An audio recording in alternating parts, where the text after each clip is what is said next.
ખબર છે કોઈ પણ વાહક તારમાં વિદ્યુત પ્રવાહ પસાર કરીએ તો એની આજુબાજુના ક્ષેત્રમાં ચુંબકીય ક્ષેત્ર ઉત્પન્ન થાય છે। હવે ધ્યાનથી જોજો વિદ્યાર્થીઓ, સપોઝ મારી પાસે એક વાહક તાર છે, એમાંથી વિદ્યુત પ્રવાહ પસાર કરીએ તો એના આજુબાજુના ક્ષેત્રમાં ચુંબકીય ક્ષેત્ર ઉત્પન્ન થાય, પણ આ જ વાહક તારને જો ચુંબકીય ક્ષેત્રમાં મૂકવામાં આવે તો જુઓ ધ્યાનથી, મારી પાસે આ ચુંબકના બે છેડાઓ છે N અને S। ચુંબકીય ક્ષેત્ર રેખાઓની લાક્ષણિકતા મુજબ ચુંબકીય ક્ષેત્ર રેખાઓની દિશા N થી S, આ રીતે N થી S।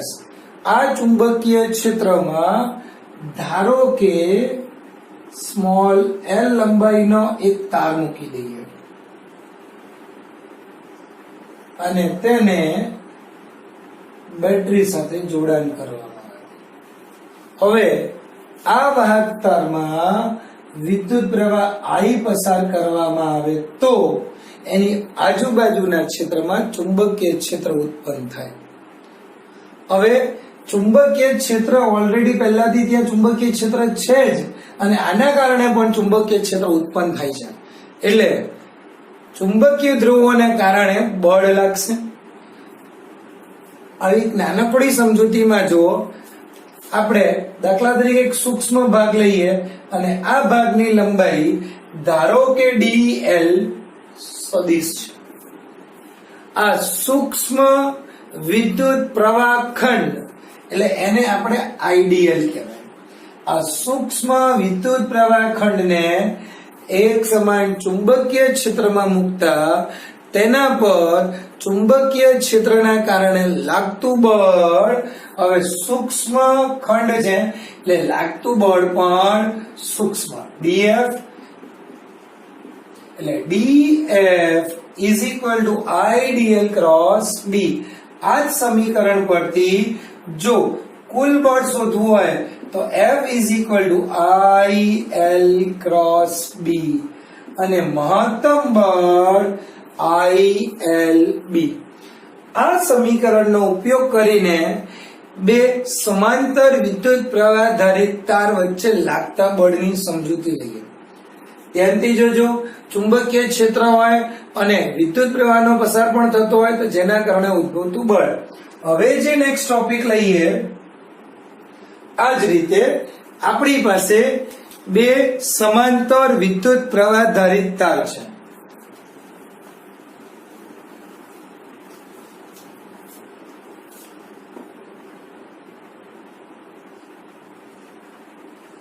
બે સમાંતર વિદ્યુત પ્રવાહ ધારિત તાર A અને B,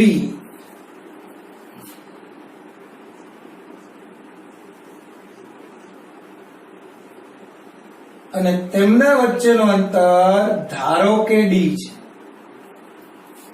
આ તાર A, આ તાર B, બંનેમાં વહેતા વિદ્યુત પ્રવાહ અનુક્રમે IA અને IB છે।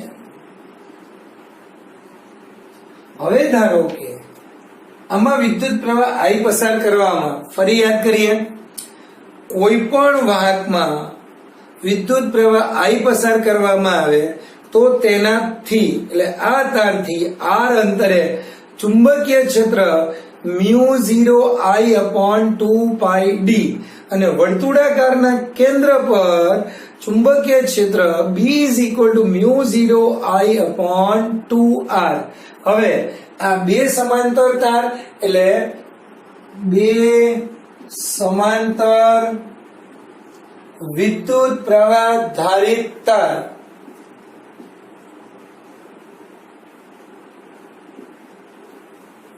વિદ્યુત પ્રવાહ ધારિત તાર વચ્ચે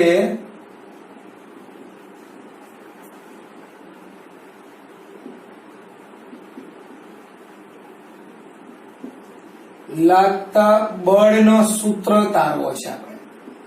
આ ધ્યાનથી જોજો। હવે આ સમીકરણમાં આપણે ખાસ કરીને વિદ્યુત પ્રવાહ એટલે I નો ઉપયોગ થશે।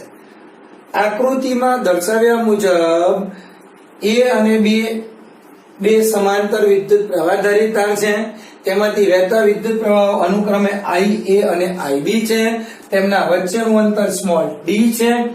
જો B ની L લંબાઈ ધરાવતા તાર, આ કેપિટલ L લંબાઈ ધરાવતા આ તાર પર IA ના કારણે જે બળ લાગતું હોય એ બળ લઈએ આપણે AIBA, એટલે એના કારણે B પર લાગતું બળ અને આ ચુંબકીય ક્ષેત્રની દિશા. ધ્યાનથી જો, જ્યારે પણ વિદ્યુત પ્રવાહ IA જ્યારે પસાર કરીએ તેની આજુબાજુના વિસ્તારમાં ચુંબકીય ક્ષેત્ર BA is equal to μ0I upon 2πd. d અંતરે ચુંબકીય ક્ષેત્ર. આ ચુંબકીય ક્ષેત્રના કારણે IB, આ ચુંબકીય ક્ષેત્રના કારણે IB જ્યારે પણ વિદ્યુત પ્રવાહ રચાતો હોય ત્યારે તેના કારણે લાગતું બળ FBA, એટલે IB ના કારણે લાગતું બળ અથવા રચાતું બળ IBL into BA. હમણાં જ આપણે જોયું બળનો સૂત્ર F is equal to IL cross B અને મહત્તમ બળ ILB. આ સમીકરણ IBL into BA. હવે આ સમીકરણમાં IB એટલે IB ના કારણે અને લંબાઈ આપણી પાસે કેટલી છે L. આ સમીકરણમાં B ની રકમ મૂકી દઈએ એટલે FBA is equal to, આ સમીકરણમાં રકમ મૂકીએ. હવે જેના કારણે વિદ્યુત પ્રવાહ ના કારણે ચુંબકીય ક્ષેત્ર રચાયો હોય એ BA, તો વિદ્યુત પ્રવાહ IA. હવે આ સમીકરણ પરથી લાગતું બળ IBL μ0 IA upon 2πd. સમીકરણ 2. વિદ્યુત પ્રવાહ ધારિત તાર 1 ના કારણે તાર 2 પર લાગતું બળ. આ જ રીતે જો B માં વિદ્યુત પ્રવાહ પસાર કરવામાં આવે, દાખલા તરીકે આપણે B માં વિદ્યુત પ્રવાહ પસાર કરીએ તો એના કારણે ચુંબકીય ક્ષેત્ર કેટલું રચાય IB. તો એ IB ના કારણે વિદ્યુત ચુંબકીય ક્ષેત્ર B is equal to μ0 IB 2πd, જે વિદ્યુત પ્રવાહ ધારિત તાર 1 પર લાગશે. એના કારણે તાર 1 પર લાગતું કુલ બળ FAB is equal to minus μ0 L IA IB અને 2πd. સમીકરણ 3.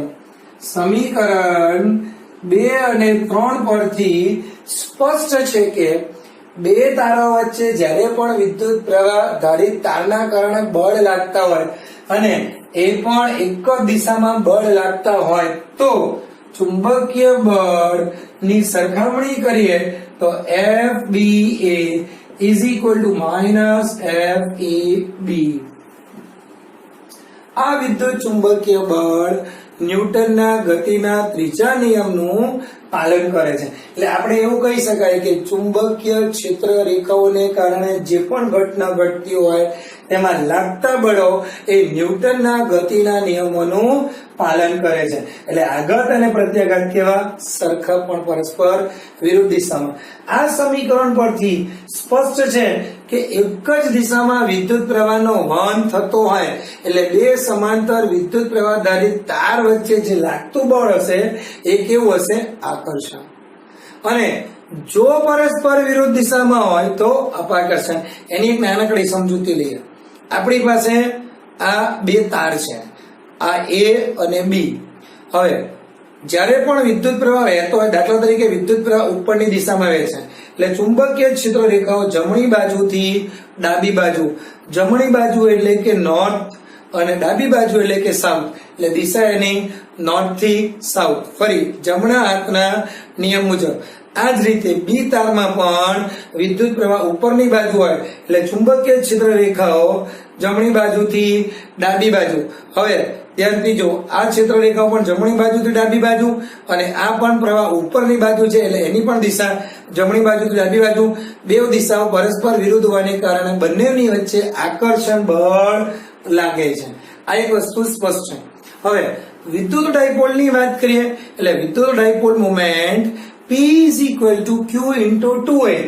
આ સમજૂતી પરથી ચુંબકીય ડાયપોલ મોમેન્ટની સમજૂતી વિદ્યુત ડાયપોલ મોમેન્ટ એટલે P is equal to Q into 2A. આ જ સમીકરણ પરથી ચુંબકીય ડાયપોલ મોમેન્ટ. હવે ચુંબકીય ડાયપોલ મોમેન્ટ એટલે સામાન્ય રીતે જોવા છે બે જાતના ચુંબક.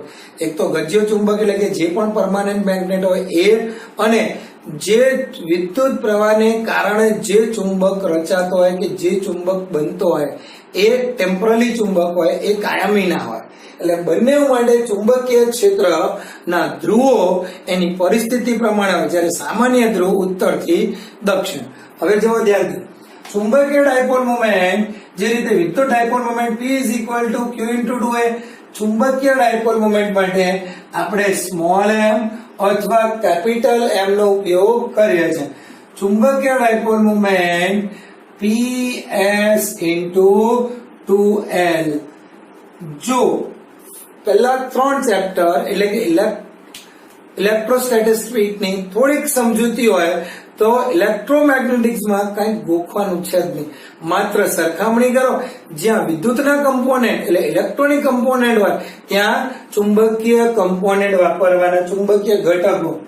હવે ચુંબકીય ડાયપોલ મોમેન્ટ ગજિયા ચુંબક માટે ચુંબકીય ડાયપોલ મોમેન્ટ અથવા ચુંબકીય ચાક માત્રા M is equal to PS into 2L. જ્યાં PS પોલ સ્ટ્રેન્થ છે એટલે ધ્રુવ સામર્થ્ય અને 2L એટલે બે ધ્રુવો વચ્ચેનું અંતર. હવે આ તો ગજ્ય ચુંબક માટે, પણ જો કદાચ આપણી પાસે વિદ્યુત પ્રવાહનો વહન થાય અને વિદ્યુત પ્રવાહને કારણે ચુંબકીય ક્ષેત્ર હોય તો વિદ્યુત પ્રવાહને કારણે ચુંબકીય ક્ષેત્ર એટલે ચુંબકીય ડાયપોલ મોમેન્ટ એ ચુંબકીય ક્ષેત્રના કારણે NIA. આ વિદ્યુત પ્રવાહ ધારિત ચુંબકના કારણે ચુંબકીય ડાયપોલ મોમેન્ટ એટલે ચુંબકીય ચાક માત્રા.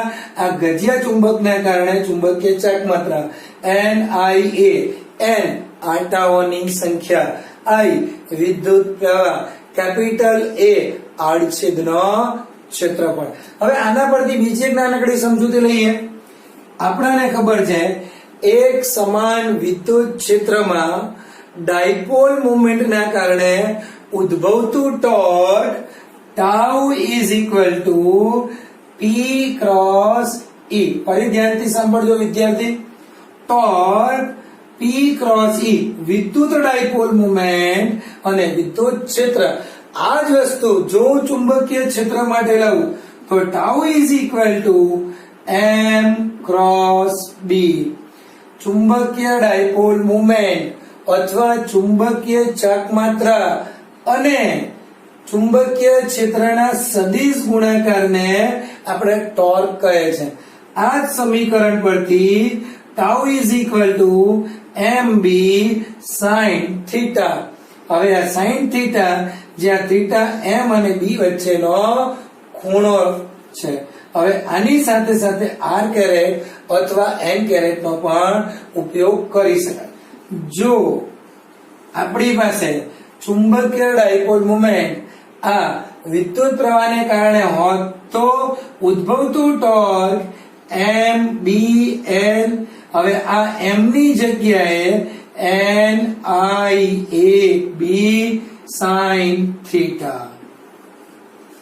ધ્યાનથી જોજો વિદ્યાર્થીઓ. ડાયપોલ મોમેન્ટ, ચુંબકીય ડાયપોલ મોમેન્ટ, ચુંબકીય ડાયપોલ મોમેન્ટ ગજ્ય ચુંબક માટે, વિદ્યુત પ્રવાહ ધારિત ચુંબક માટે, વિદ્યુત ડાયપોલ મોમેન્ટ વિદ્યુત ક્ષેત્ર અથવા વિદ્યુત ભારના કારણે ટોર્ક, વિદ્યુત ક્ષેત્રના કારણે ટોર્ક, ચુંબકીય ક્ષેત્રના કારણે ટોર્ક, વિદ્યુત પ્રવાહ ધારિત ચુંબકીય ડાયપોલ ને અનુલક્ષીને. હવે આ લઈએ બે સમાંતર વિદ્યુત પ્રવાહ ધારિત તાર છે, એમાં એકમ લંબાઈ દીઠ લાગતા બળનો સમીકરણ તારવો છે.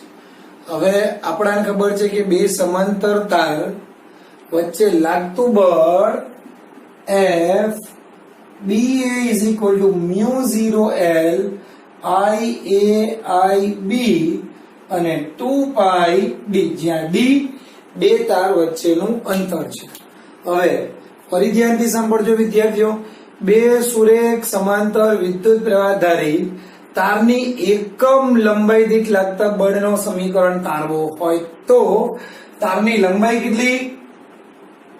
L is equal to 1 લેતા તો આ જ સમીકરણમાં F BA mu 0 IA IB 2 pi D.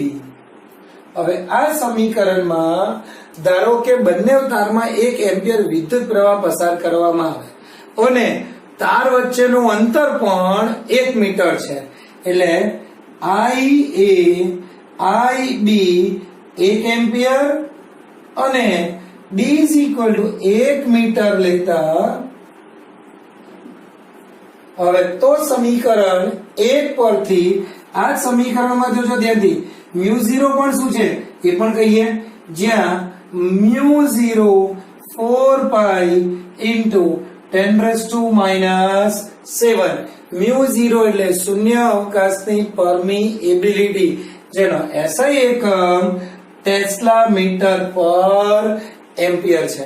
હવે આ બધી રકમ મૂકી દઈએ એટલે સામાન્ય જુઓ mu 0 અને નીચે 2 પાઈ હોય તો આ જ સમીકરણ પરથી પાઈ પાઈ કેન્સલ, 2 2 કેન્સલ, એટલે આપણા જવાબ ડાયરેક્ટ સમીકરણ 1 પરથી FBA is equal to 2 into 10⁻⁷ newton. હવે આ સમીકરણ શું દર્શાવે છે કે બે સુરેખ સમાંતર વિદ્યુત પ્રવાહ ધારિત તાર વચ્ચે લાગતું બળ, અને આ બળ પરથી આપણે એમ્પિયરની વ્યાખ્યા તારવી હોય તો કઈ રીતે? તો ધ્યાનથી જુઓ વિદ્યાર્થીઓ, બે ખૂબ લાંબા સુરેખ અવગણ્ય આડછેદ ધ્યાનથી સાંભળજો ફરી, બે ખૂબ લાંબા સુરેખ અવગણ્ય આડછેદ ધરાવતા શૂન્ય અવકાશમાં આ બે તારોને એકબીજાથી લંબ અંતરે મૂકવામાં આવે તો તેમાં 1 એમ્પિયર વિદ્યુત પ્રવાહ પસાર કરવામાં આવે તો તેમની વચ્ચે લાગતો બળ 2 × 10⁻⁷ હોય તો બે તારમાં વહેતા વિદ્યુત પ્રવાહને 1 એમ્પિયર કહે છે. ફરી ધ્યાનથી સાંભળજો વિદ્યાર્થીઓ, બે ખૂબ લાંબા સુરેખ અવગણ્ય આડછેદ ધરાવતા શૂન્ય અવકાશમાં એકબીજાથી એકમ લંબાઈ ના લંબ અંતરે મૂકેલા તારમાંથી સમાન વિદ્યુત પ્રવાહ માટે જો બળનું મૂલ્ય 2 × 10⁻⁷ ન્યૂટન હોય તો તેમાંથી વહેતો વિદ્યુત પ્રવાહ ને 1 એમ્પિયર વિદ્યુત પ્રવાહ કહે છે.